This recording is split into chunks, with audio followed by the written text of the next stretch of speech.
નમસ્તે વિદ્યાર્થી મિત્રો. તો આપણે ચેપ્ટર નંબર 12 હેરોનનું ચેપ્ટર પૂર્ણ કર્યું. તો હવે આપણે આગળ વધીએ તો ચેપ્ટર નંબર 1 સંખ્યા પદ્ધતિ. તો તમે બધા 8મા ધોરણમાં 7મા ધોરણમાં સંખ્યા વિશે બધી તમે અલગ અલગ માહિતી મેળવેલી છે. તમે પ્રાકૃતિક સંખ્યાનું ચેપ્ટર ભણ્યા હતા, પૂર્ણ સંખ્યાનું ચેપ્ટર ભણ્યા હતા, પછી પૂર્ણાંક સંખ્યાનું ચેપ્ટર ભણ્યા હતા, સમય સંખ્યાનું જે આપણે 8મા ધોરણમાં ભણ્યા હતા. તો કે આ બધી સંખ્યા વિશે તમને બધાય માહિતી મેળવી હતી. પછી એના બધાના સરવાળા, બાદબાકી, ગુણાકાર આવું બધું તમે કરેલું હતું. તો ચાલો આપણે સંખ્યા પદ્ધતિમાં સૌથી પહેલાં સ્ટાર્ટ કરીએ. તો સૌથી સામાન્ય માહિતી મેળવીએ. તો સૌથી પહેલાં આપણો પોઈન્ટ આવે કે આપણને એ ખબર હોવી જોઈએ તો કે પ્રાકૃતિક સંખ્યા. તો કે પ્રાકૃતિક સંખ્યા કોને કહેવાય? તો કે પ્રાકૃતિક સંખ્યા તો કે એકથી ક્રમિક વધતી જતી ધન સંખ્યાને કેવી સંખ્યા કહેવાય? તો કે પ્રાકૃતિક સંખ્યા કહે છે. ક્લિયર? એટલે કે એકથી ક્રમિક વધતી જતી સંખ્યા એટલે કે એકમાં તમે એક ઉમેરો એટલે 2, પાછા એક ઉમેરો તો 3, 4, 5, 6, 7 એમ વધારતી જ જવાની જ્યાં લગી તમારો અંત, એનો કોઈ દી અંત આવશે નહીં. એટલે કે એકથી ક્રમિક વધતી જતી સંખ્યાને શું કહેવાય? તો કે પ્રાકૃતિક સંખ્યા કહે છે. જેને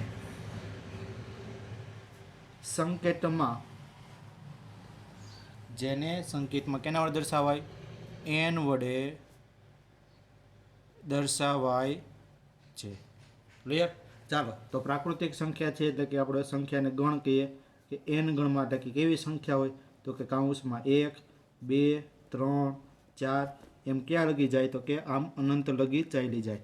તો કે આવી બધી સંખ્યાને શું કહેવાય? તો કે પ્રાકૃતિક સંખ્યા.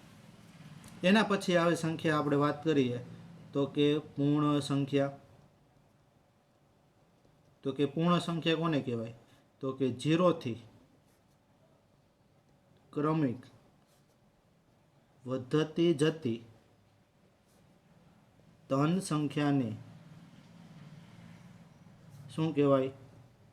પૂર્ણ સંખ્યા કહે છે. જેને સંકેતમાં w વડે દર્શાવાય. કેના વડે દર્શાવાય? w. એટલે કે આમાં તમે જો પૂર્ણ સંખ્યાની વ્યાખ્યા આપી હોય તો બધી જ પ્રાકૃતિક સંખ્યા અને 0ને પણ પૂર્ણ સંખ્યા કહેવાય. આવી રીતે આપણે આપી શકીએ. પણ અત્યારે આપણે જો લખીએ તો કે પૂર્ણ સંખ્યા એટલે કે આપણે એવું યાદ રાખીએ 0 થી ક્રમિક વધતી હોય અને પ્રાકૃતિક એટલે કે 1 થી ચાલુ થતી હોય. તો પૂર્ણ સંખ્યા એટલે કે w બરાબર 0 થી ક્રમિક એટલે કે 0, પછી 1, 2, 3, પછી 4, 5 એમ આમ શું થતી હશે? વધતી જતી હશે, અનંત લગી ચાલી જાય. એને શું કહેવાય? તો કે પૂર્ણ સંખ્યા. પછી આમાંથી તમને એ પણ ખબર હોવી જોઈએ, હું એમ પ્રશ્ન પૂછું કે નાનામાં નાની પૂર્ણ સંખ્યા કઈ? તો તમને ખબર હોય છે કે નાનામાં નાની કઈ થશે? તો કે 0. હું એમ કહું મોટામાં મોટી પૂર્ણ સંખ્યા તો મળી શકે નહીં, કારણ કે આમ અનંત લગી હેલી જશે, એનો અંત કોઈ દી આવે નહીં. એના પછી વાત કરીએ તો આવશે પૂર્ણાંક સંખ્યા.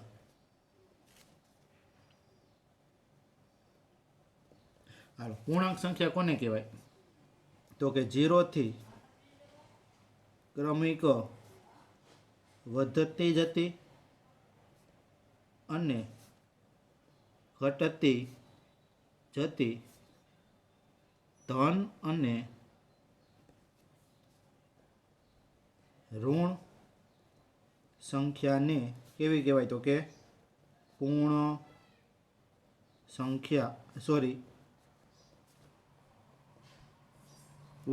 સંખ્યા કહે છે.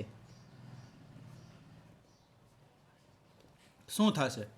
તો કે પૂર્ણાંક સંખ્યામાં 0 થી ક્રમિક વધતી જતા એટલે મોટી, એટલે કે 0 થી 1, 2, 3 અને ઘટતી જતી એટલે કે કેવી? તો કે -1 એમ ઘટે એટલે કે વધતી જતી એટલે કે એને આપણે ધન કહેશું. અને ઋણ સંખ્યાને કેવી કહેવાય? તો કે પૂર્ણાંક સંખ્યા કહે છે.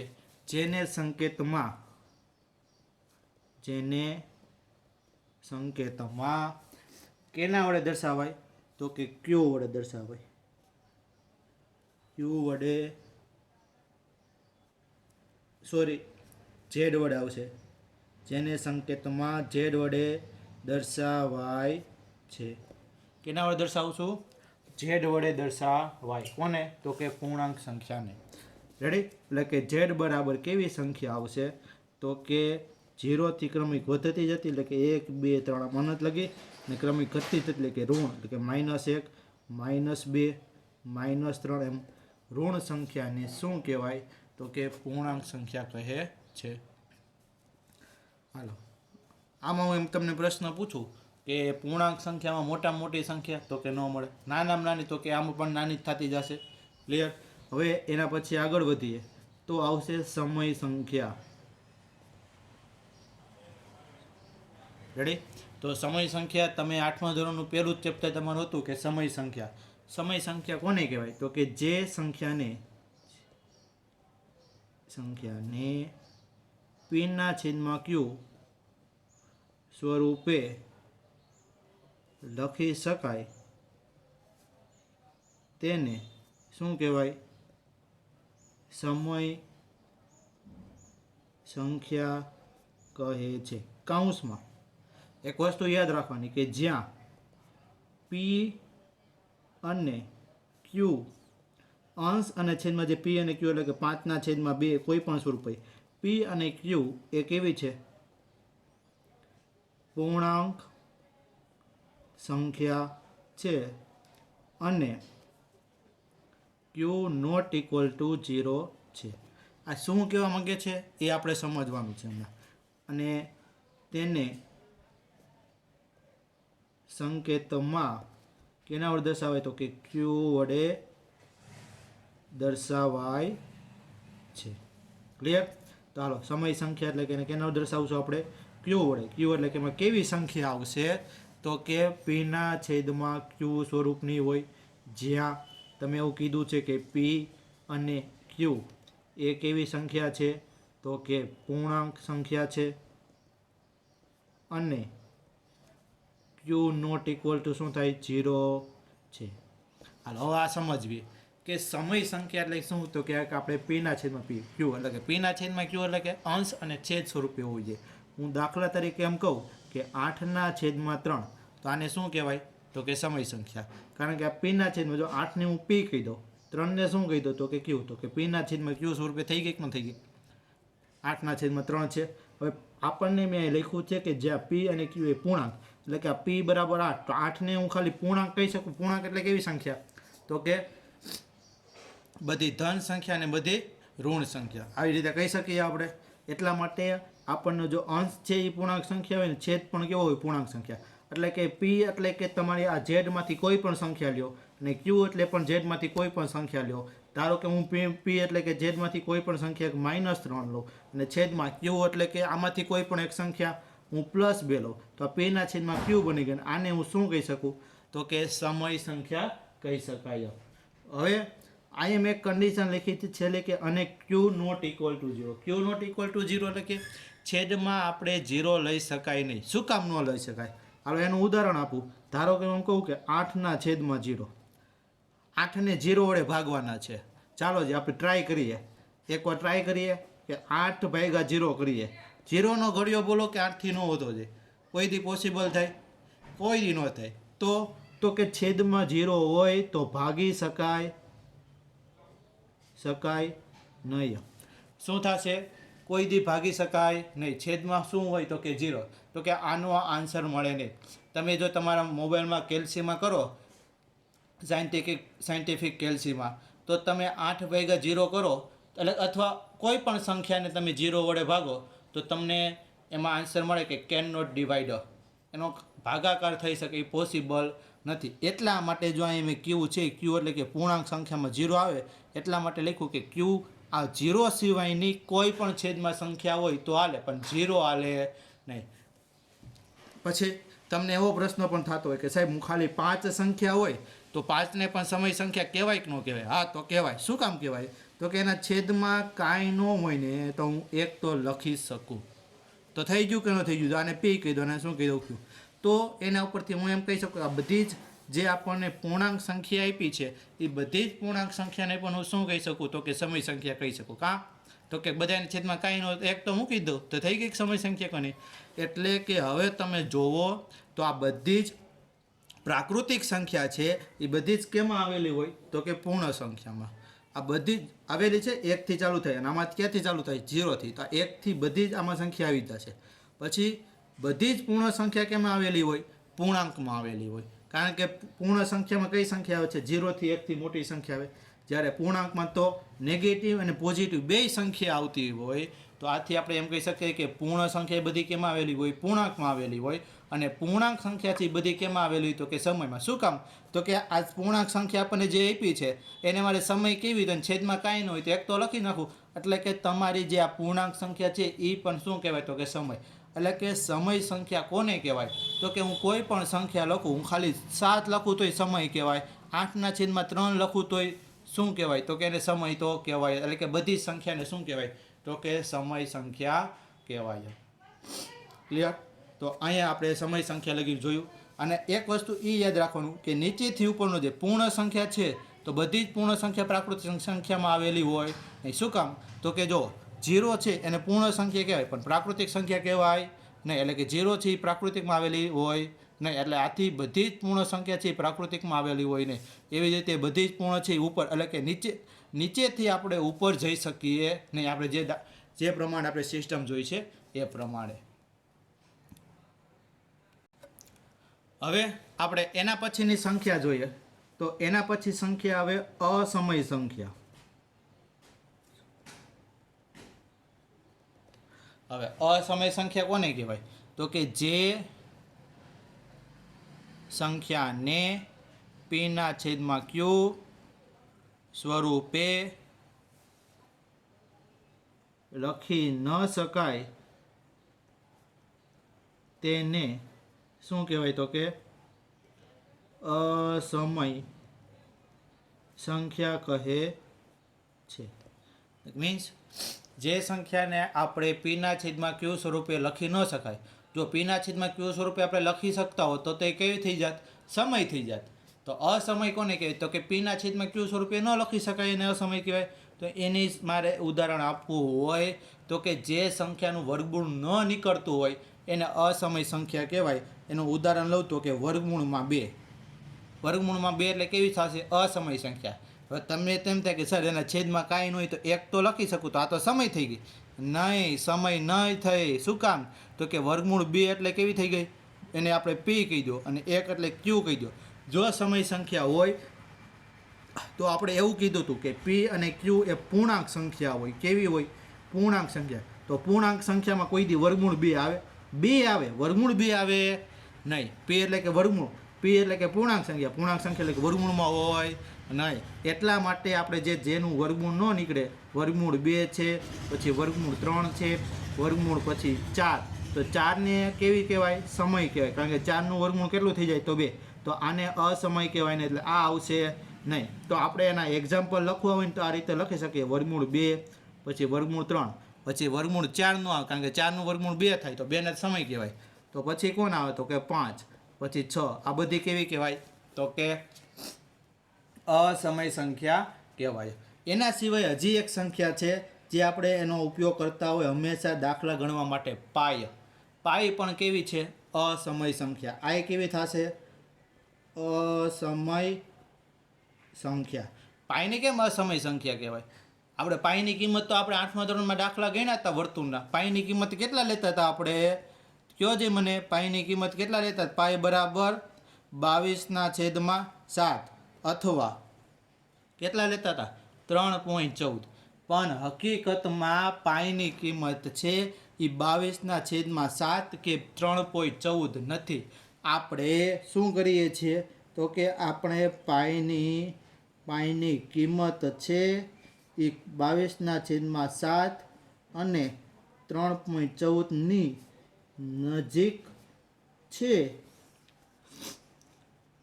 એટલા માટે પાયની કિંમત 22/7 કે 3.14 લઈએ છીએ. બાકી પાઈની કિંમત છે એ પાઈની કિંમત 22/7 છે નહીં. આ નોંધ કરીને લખી લેજો કે નોંધ તો કે શું છે તો કે પાઈ છે એ અસમય સંખ્યા છે, પણ આપણે પાઈની કિંમત તો 22/7 લઈએ છીએ તો તે સમય કહેવાય, પણ 22/7 નથી. એ તો આપણે એના જેટલી મળે છે 22/7 પાઈની કિંમત કોની નજીક છે તો કે 22/7 અને 3.14ની નજીક છે. એટલા માટે આપણે શું કરીએ છીએ તો કે પાઈની કિંમત 22/7 ને 3.14 લઈએ છીએ. તો આ વાત થઈ કે નહીં તો કે અસમયની. હવે વાત આવશે વાસ્તવિક સંખ્યા, જે આપણી છેલ્લી સંખ્યા. વાસ્તવિક સંખ્યા કોને કહેવાય એની કઈ વ્યાખ્યા છે નહીં. વાસ્તવિક સંખ્યા એટલે કે જેમાં આપણે બધી જ સંખ્યા આવરી લઈએ, એટલે કે બધી જ સંખ્યા આપણે શું કરી લઈએ, લઈ લઈએ, તેને શું કહેવાય તો કે વાસ્તવિક સંખ્યા. તો એને આપણે વ્યાખ્યા લેવી હોય તો એક સાથે લેવામાં આવેલ સમય અને અસમય સંખ્યાને કેવી કહેવાય તો કે વાસ્તવિક સંખ્યા કહે છે. કોઈ પણ સંખ્યા લ્યો, 22/7 લ્યો, 3 લ્યો, પાઈ લ્યો, કોઈ પણ સમય લ્યો, અસમય લ્યો, એ બધી જ સંખ્યાને વાસ્તવિક સંખ્યા કહેવાય. એક પણ એવી સંખ્યા ન હોય કે એને વાસ્તવિક સંખ્યા કહેવાય નહીં. તમે કોઈ પણ સંખ્યા લ્યો એને વાસ્તવિક સંખ્યા તો કહેવાય. જેને સંકેતમાં આર વડે દર્શાવાય છે. કેના વડે દર્શાવશો એને? આર વડે દર્શાવાય છે. એટલે કે વાસ્તવિક સંખ્યા એટલે કે આર બરાબર વાસ્તવિક સંખ્યા બરાબર કેવી સંખ્યા થશે તો કે સમય ને પ્લસ અસમય બંને સંખ્યાને તમે ભેગી કરી દો, બધી જ સંખ્યા લઈ લો, એ સંખ્યાને કેવી કહેવાય તો કે વાસ્તવિક સંખ્યા કહે છે. ક્લિયર? તો અહીંયા લગી આપણે જે વાત કરી એ બધી જ આપણે સંખ્યા પદ્ધતિને એટલે કે સંખ્યામાં આપણે અહીંયા લગી ભણવાનું છે કે એટલે કે વાસ્તવિક સંખ્યા લગી આપણને ખબર હોવી જોઈએ.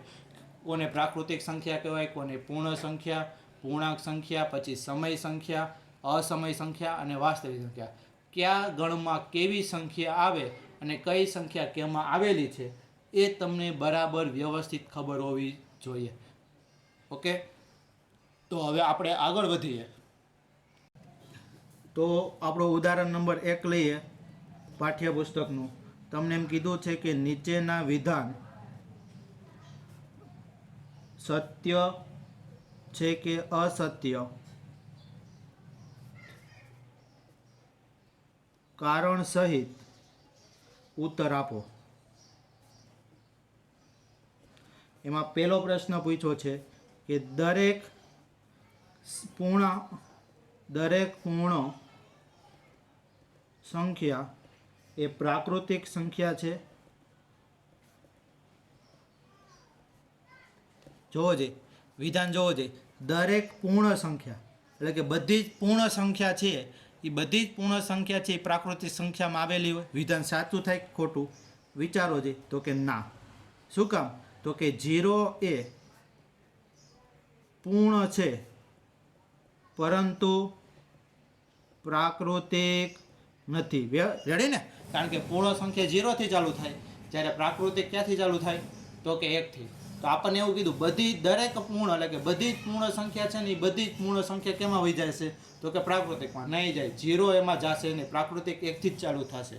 એવી જ રીતે તમારો બીજો પ્રશ્ન લઈએ તો કે દરેક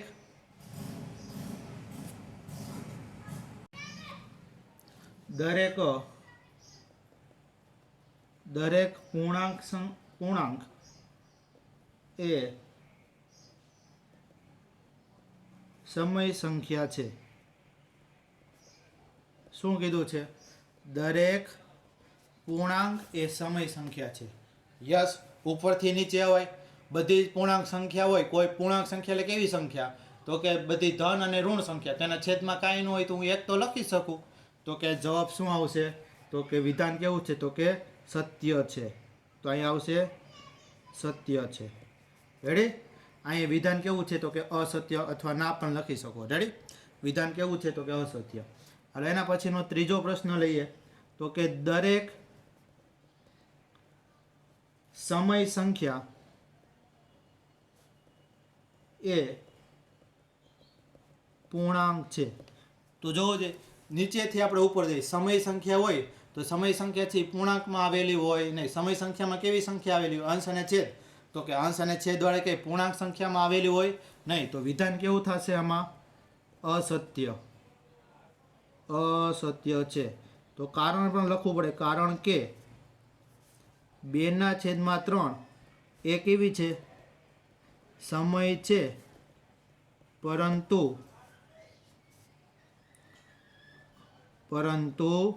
કેવી નથી? પૂર્ણાંક સંખ્યા નથી. ક્લિયર? એટલે કે એને પૂર્ણાંક સંખ્યા આપણે કહી શકીએ નહીં. તો અહીંયા આ તમારાથી આ વિધાન તમારા સત્ય છે કે અસત્ય. તો આવી રીતના તમને સ્વાધ્યાય 1.1ના તમને દાખલા આપેલા છે. નીચેના વિધાન સત્ય છે કે અસત્ય, તો એ તમારે દાખલા પ્રેક્ટિસ કરવાના રહેશે. અને તમને જે મેં તમને બધી જ સંખ્યા વિશે તમને જો સમજાવેલું છે એના આધારે તમને એનો કોઈ પણ પ્રશ્નનો જવાબ મળી જશે. તો આપણે આજનો લેક્ચર અહીંયા લગી રાખીએ.